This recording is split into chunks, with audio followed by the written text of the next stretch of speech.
mioyo inalia. Kama imetugharimu, mioyo imejeruhiwa, familia zimesambaratika kwa tamaa ya dunia. Kama imetugharimu, mioyo imejeruhiwa, familia zimesambaratika kwa tamaa ya dunia. Alikuja mgeni kwa jina la starehe, akapokelewa kwa mikono miwili bila tahadhari yeyote. Akatabasamu, akapewa heshima, lakini nyuma ya pazia kulikuwa na maumivu makubwa. Wake za watu wakadanganyika kwa maneno matamu, wakaacha viapo vyao kwa tamaa ya muda mfupi. Waume wakabaki na maswali yasiyo na majibu, nyumba zikabaki kimya, watoto wakalia gizani. Tamaa imetugharimu, mioyo imejeruhiwa, familia zimesambaratika kwa tamaa ya dunia.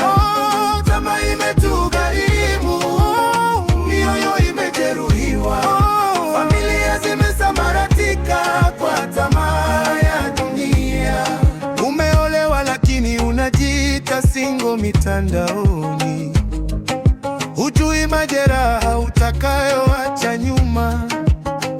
Sio kila mzungu ana dhahabu mikononi, wengine huja na hadithi tu na kuondoka.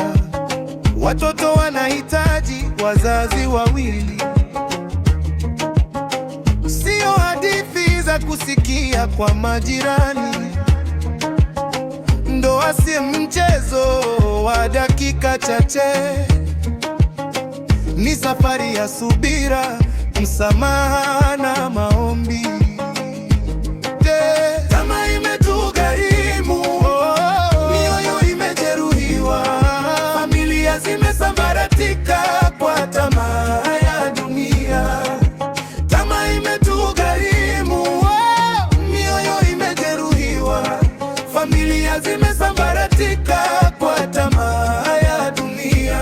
Tusimame Kenya, turekebishe maadili, maana taifa hujengwa na familia imara.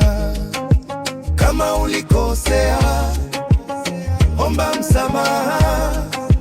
Kama uliumizwa, tafuta suluhu. Kuachana si suluhisho la haraka. Tafakari kwanza kabla ya kuvunja kesho.